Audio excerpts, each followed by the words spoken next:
ইসলাম চলে না। আপনি আবেগ দিয়ে কখনো ইসলাম চালাতে পারবেন না। ইসলাম চলে কোরআন এবং সহিহ হাদিস দিয়ে, আবেগ দিয়ে কখনো ইসলাম চলতে পারে না। সম্মানিত উপস্থিতি, তিনটা জায়গায় আমি দলিল পেয়েছি, আমি বইয়ে পেয়েছি, তিনটা জায়গায় সম্মিলিত মুনাজাত করা যায়। কয়টা? তিনটা জায়গায় সম্মিলিতভাবে মুনাজাত করা যায়। যেটা আপনার ডক্টর শহীদুল্লাহ খান মাদানী একটা দলিল নিয়ে এসেছে, সেটা হচ্ছে আল্লাহ নবী সাল্লাল্লাহু আলাইহি ওয়াসাল্লামের যুগে আপনার বৃষ্টি হচ্ছিল না। কি হচ্ছিল না? বৃষ্টি হচ্ছিল না। অনাবৃষ্টি হওয়ার কারণে আপনার ফসল আবাদপাতি হচ্ছিল না।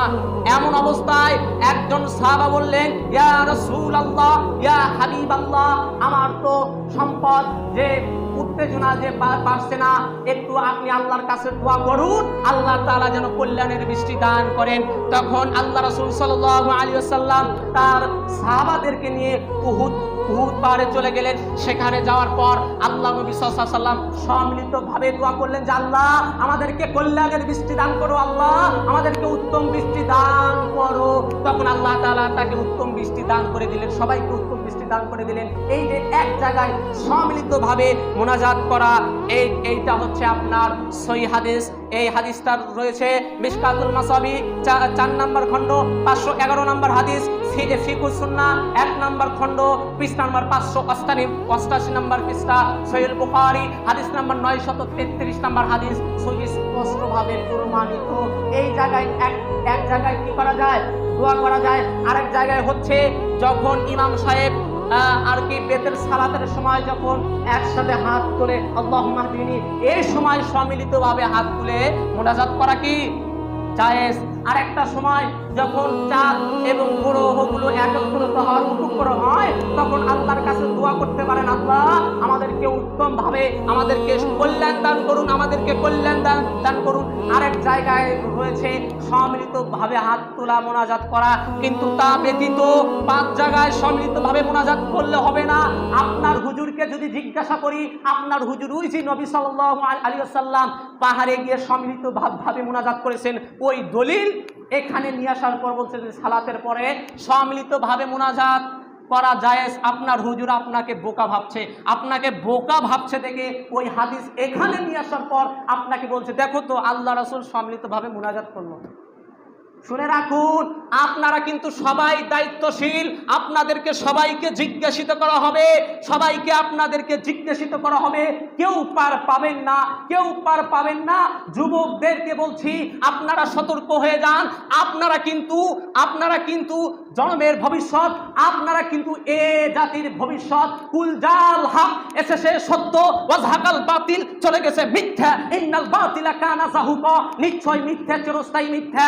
আমি যুবকদেরকে বলছি, তোমরাই হচ্ছে এই ইসলামের পথিক, তোমাদেরকে দিয়ে ভবিষ্যতে ইসলামকে উজ্জ্বলিত হবে। মিজানুর রহমান আজহারি একটা কথা বলেছিল যে আধারে ভয় পেও না, আলো আছে আড়ালে, অন্ধকার পালিয়ে যাবে তুমি উঠে দাঁড়ালে। যুবককে বলছি, যুবক তোমরা একটু মজবুত হও, তোমরা শক্ত হও, দেখবা যে বিদাতিরা পালানোর জায়গা পাবে না। তোমরা একটু ভালো হও, দেখবা যে বিদাতিরা পালানোর জায়গা পাবে না। তোমরা একটু সতর্ক হও যুবকেরা, তোমরা একটু সতর্ক হও, দেখবা যে এগুলো বিদাতি কাজ থাকবে না। তোমাদেরকে দিয়ে ইসলামের কাজ হবে, তোমাদেরকে দিয়ে ইসলাম প্রতিষ্ঠিত হবে, তোমাদেরকে দিয়ে ইসলামকে প্রতিষ্ঠিত করা হবে। আমরা যে ফরজ সালাতের পর সম্মিলিতভাবে আশির মুনাজাত করি, আল্লাহ নবী সাল্লাল্লাহু আলাইহি ওয়াসাল্লাম ফরজ সালাতের পর সম্মিলিতভাবে যখন সালাত শেষ হতো, আল্লাহ নবী বলতেন আল্লাহু আকবার, আস্তাগফিরুল্লাহ, আস্তাগফিরুল্লাহ 3 বার বলতো। কিন্তু আমরা ফরজ সালাত শেষ হওয়ার পর বলি যে আলহামদুলিল্লাহি রাব্বিল আলামিন বিহাক্কি লা ইলাহা ইল্লাল্লাহ। এটা সম্পূর্ণরূপে বেদাত। কোন সহিহ হাদিস কোন মায়ের বেটা প্রমাণিত করতে পারবে না ইনশাআল্লাহ।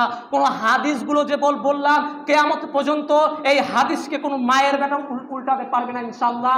আপনাদেরকে যুক্তি দিয়ে আপনাদের মাথাকে ওয়াশ করে ফেল দিবে, আপনাদেরকে যুক্তি দিয়ে আপনাদের মাথা ব্রেনকে ওয়াশ করে ফেল দিবে। সহিহ হাদিস প্রমাণিত করতে পারবে না। আমরা আহলে হাদিস কোনোদিন চাপাত জোরে কথা বলি না, আমরা কোনোদিন মুখে মুখে কথা বলি না। আমরা কিতাব সামনে নিয়ে আপনাকে আঙ্গুল দেখিয়ে হাদিস আপনাকে পড়িয়ে পড়িয়ে আপনাকে অনুবাদ শোনাবো ইনশাআল্লাহ তাআলা। দলিল ছাড়া কোনোদিন একটা কথা আমি বলি না, দলিল ছাড়া কোনোদিন আমি একটা কথা আমার নিজে বাক্যে বলি না। আল্লাহ রাসূল যা বলেছেন হুবহু তাই বলার চেষ্টা করি। সম্মানিত উপস্থিতি, তাই আপনাদেরকে বলছি সতর্ক হন, আপনাদেরকে বলছি একটু সতর্ক হন। আমরা যাকেই দেখি তাকেই হুজুর মনে করি, যাকে দেখি তারে থেকেই ফতোয়া নেই। আমার মতনে জুব্বা পরে আছে, মাথায় পাগড়ি, মাথায় পাগড়ি দেখলে কিন্তু হুজুর হওয়া যায় না, মাথায় পাগড়ি দেখলে কিন্তু হুজুর হওয়া যায় না। হুজুর হওয়ার যোগ্যতা লাগে, জ্ঞান লাগে।